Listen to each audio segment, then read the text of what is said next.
신약성경 마태복음 3장 13절로 17절까지 말씀 우리 한 절씩 교독하도록 하겠습니다. 이때 예수께서 갈릴리로부터 요단강에 이르러 요한에게 세례를 받으려 하시니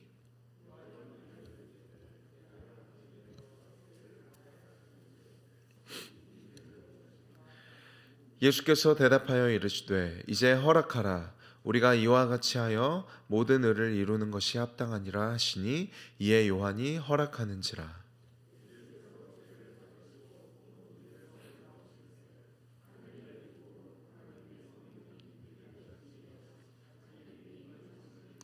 함께 읽습니다. 하늘로부터 소리가 있어 말씀하시되 이는 내 사랑하는 아들이요 내 기뻐하는 자라 하시니라. 아멘. 오늘 우리가 함께 읽은 본문의 말씀은 마태복음에서 예수님이 처음으로 이 사역의 전면에 등장하시는 장면이라고 할 수 있습니다. 지금까지 마태복음은 1장에서부터 예수님의 등장을 웅장하게 준비시켜 왔습니다.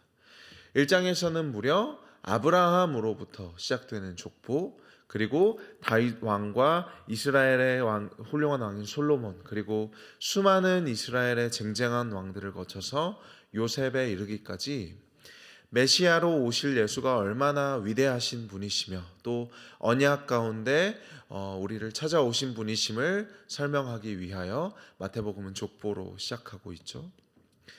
또한 마태복음은 예수님의 출생을 어떻게 기록하고 있습니까?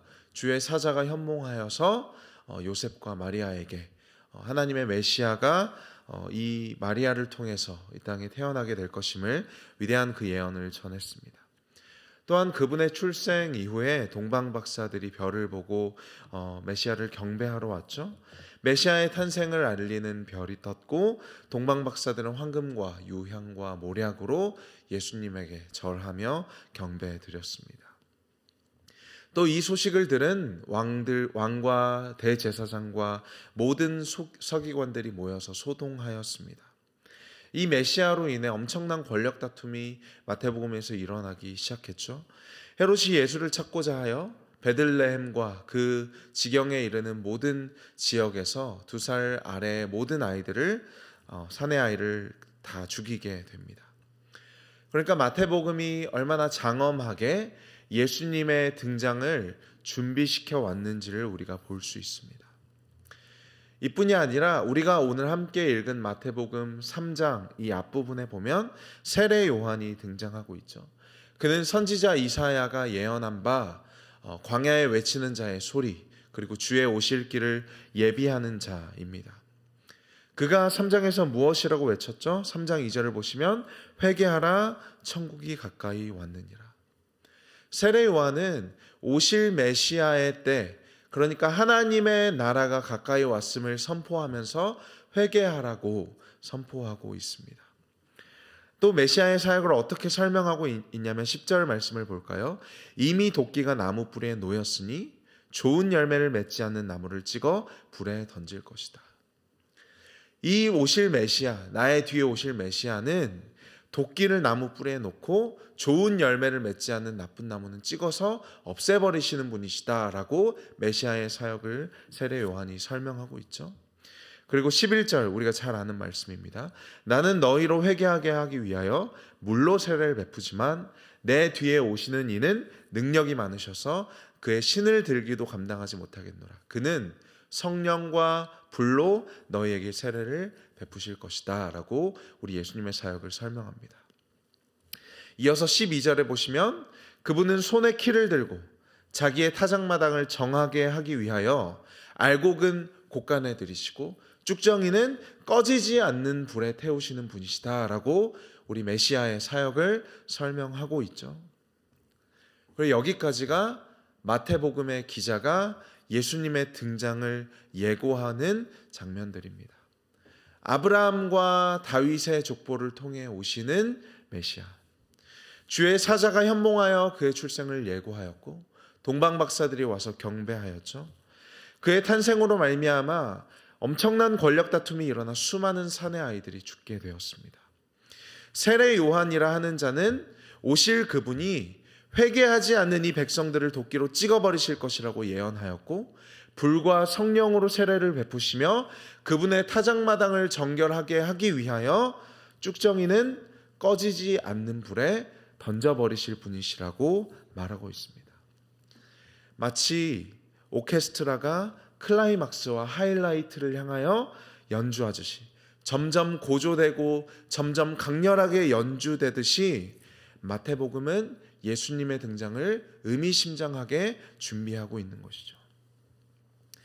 그런데 이 의미심장하고 이 웅장한 무대 한복판에 이제 커다란 북소리와 나팔소리, 온갖 악기가 함께 어우러져서 절정에 이르기만 하면 되는 이 무대에 청중들의 기대를 완전히 깨뜨리는 장면이 등장합니다.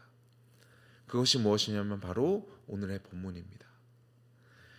이때 예수께서 갈릴리로부터 요단강에 이르러 요한에게 세례를 받으려 하시니, 이제 강력한 메시아가 등장하여서 다윗의 후손으로 오신 이분은 한 손에 도끼를 들고 모든 부정한 싹들을 잘라버리시고 정결하게 하고 세상의 정권을 무너뜨릴 일을 모두가 기대하고 있는데, 심지어 세례 요한조차도 기대하지 못했던 모습으로 예수님이 처음 등장하셨다는 거죠. 예수님이 처음 등장하셔서 무엇을 하십니까? 세례를 받으시려 합니다. 세례를 받으신다고요? 요한이 어찌나 당황했던지 14절에서 예수님이 이렇게 말리고 있죠. 요한이 말려 이르되 내가 당신에게서 세례를 받아야 할 터인데 당신이 내게로 오시나이까. 세례 요한이 앞서 설명했던 예수님의 사역들, 나는 물로 세례를 베풀지만 오실 그분의 능력은 나보다 많으셔서 나는 그분의 신을 들기도 감당하지 못한다. 나는 물로 세례를 베풀지만 그분은 성령과 불로 너희에게 세례를 베푸실 것이다. 그런데 우리 주님이 요한에게로 오셔서 세례를 받으셔야겠다고 하십니다. 황당하고 말이 안 되는 장면인 것이죠. 세례 요한의 기대도, 그리고 메시아를 고대하고 기다렸던 수많은 이스라엘 백성들의 기대를 완전히 깨뜨리는 장면입니다. 이제 장엄한 오케스트라가 시작되어서 절정에 이르면 되는 이때에 한 소년이 나타나서 작은 피리를 연주하기 시작하는 격인 것이죠. 여러분, 예수님이 누구이십니까? 예수님이 누구이시라는 질문의 가장 정확한 답변은 예수님은 하나님이십니다 라는 답입니다. 하나님이 예수님이시고 예수님이 하나님이시죠. 그래서 우리는 하나님이 어떤 분이신지 알기 위하여 예수 그리스도를 바라봅니다. 그렇다면 여러분, 하나님이 세례를 받으셔야 하시는 분이십니까? 세례는 누가 받는 것이죠? 죄인들이 받는 것입니다. 하나님의 심판이 임박했으니 그 심판으로 인해 회개할 필요가 있는 사람들이 받아야 하는 것이 바로 세례입니다. 물을 지나감으로써 혹은 이 물에 풍덩 담가짐으로써 과거에 죄인된 나는 죽고 새 사람으로 태어나겠다라는 것이 세례입니다. 그런데 하나님이신 예수님이 세례를 받으시겠다고 하니 세례 요한이 경악하는 것이죠. 제가 세례를 받아야 하는데 어찌 당신이 나에게 오십니까? 한 손에 도끼를 들고 모든 부정한 것을 찍어버리실 것이며 쭉정이는 영원히 그치지 않는 불에 던지시고 알곡은 곳간에 옮기실 그분, 세상의 권력들을 무너뜨리실 이 메시아 일들은 어떻게 되는 것입니까? 어찌하여 당신이 죄인의 자리에 내려오셔서 세례를 받으려 하십니까? 세례 요한도 경악하고 이스라엘 백성들도 경악하고 또한 이 성경을 읽는 우리 또한 놀라게 되는 것이죠. 이 세상을 구원할 구원자 메시아가 스스로 죄인의 자리로 내려가고 있기 때문입니다. 여러분, 왜 세례를 받으시냐는 요한의 질문에, 그리고 또 우리의 질문에 우리 주님이 15절에서 이렇게 대답하고 계시죠. 예수께서 대답하여 이르시되 이제 허락하라. 우리가 이와 같이 하여 모든 의를 이루는 것이 합당하니라 하시니. 하나님이신 메시아이신 예수 그리스도가 왜 죄인의 자리에 내려가셔서 우리와 같이 세례를 받으시냐는 질문에 우리 주님이 무엇이라고 대답하시죠? 이와 같이 하여 모든 의를 이루는 것이 합당하다. 여러분, 모든 의를 이룬다. 하나님의 의를 이루고 하나님의 약속을 이루기 위하여 하나님이신 그분이 이렇게 하셔야 한다고 하십니다. 여러분, 하나님의 의와 약속이 무엇이죠? 구약 성경을 통해 하나님이 우리에게 무엇을 약속하셨습니까? 이 백성이 하늘로 올라가며 스올에 떨어질지라도, 이 백성이 쫓겨난 곳이 어디일지라도 하나님이 반드시 찾아내실 것이라는 약속입니다. 이 백성이 포로로 잡혀가든지, 이 백성이 죄로 말미암아 아무리 하나님과 멀리 동떨어져서 하나님과 버려진 것 같이 놓여져 있더라도, 스올에 버려져 있을 것이라도 내가 그 백성을 반드시 건져내서 나의 집으로 데려올 것이라는 것이 하나님의 약속이죠. 영적으로 목마른 너희의 갈증을 죽이고 영원히 줄이지 않을 양식을 주시겠다는 약속이었습니다. 너와 내가 영원한 언약을 맺어서 우리의 마음의 할례를 베푸시고 성령으로 기름 부으심으로 하나님의 말씀을 우리의 마음에 두시겠다는 약속이었죠. 내가 너희의 아버지가 되고 너희는 나의 자녀가 될 것이라는 것이 하나님의 신실한 약속이었습니다. 그리고 이 하나님의 의를 이루기 위하여, 하나님의 신실한 언약을 이루기 위하여 내가 세례를 받아야 한다, 내가 죄인의 자리에 앉아야 한다라고 우리 주님이 말씀하셨다는 것입니다. 그래서 오늘 이 세례를 받으시는 장면 뒤에 예수님은 광야에 가셔서 시험을 받으시죠. 우리가 날마다 받는 그 시험, 우리는 날마다 넘어지고 좌절하고 낭망하는 그 시험에서 우리를 건지시기 위하여 우리 주님이 우리의 자리로 내려오셔야겠다는 말씀이십니다. 왜 세례를 받으셔야 합니까? 왜 하나님이신 주님이 죄인의 자리에 내려오셔야 합니까? 왜 하나님이 인간의 시험을 받으시고, 왜 하나님이 인간의 고난을 겪으시고, 왜 하나님이 우리의 발을 씻기시며, 왜 하나님이 십자가에서 모두에게 버림을 받고 저주를 받아 죽으셔야 합니까? 하나님의 의를 이루기 위하여, 당신의 약속, 이스라엘 백성들과 맺으셨던 그 언약을 신실하게 이루시기 위하여 주님은 세례를 받으셔야 한다고 말씀하십니다. 여러분, 이 본문이 우리에게 던지는 도전을 우리의 마음에 새기기를 원합니다. 왜 우리 주님이 세례를 받으셔야 하는가? 왜 우리 주님이 낮아지셔야 하는가? 그렇게 당신의 언약을 이루는 것이, 저와 여러분의 한 영혼을 그렇게까지 하셔서 살려내는 것이 성부, 성자, 성령 하나님의 뜻이기 때문입니다. 우리 16절과 17절 말씀 볼까요? 예수께서 세례를 받으시고 곧 물에서 올라오실새 하늘이 열리고 하나님의 성령이 비둘기같이 내려 자기 위에 임하심을 보시더니, 우리 17절을 한 목소리로 읽어보겠습니다. 시작. 하늘로부터 소리가 있어 말씀하시되 이는 내 사랑하는 아들이요 내 기뻐하는 자라 하시니라. 성자 하나님이 죄인의 자리에 내려오셔서 우리가 받아야 하는 그 세례를 받으시자 성령 하나님이 비둘기같이 임하십니다. 그리고 성부 하나님은 이렇게 말씀하시죠. 이는 내 사랑하는 아들이다. 그러니까 성부 하나님, 성자 하나님, 성령 하나님이 함께 이 구원의 역사를 이루어가고 계시다라는 말입니다. 여러분, 지금도 성부, 성자, 성령 하나님은 일하시고 계십니다.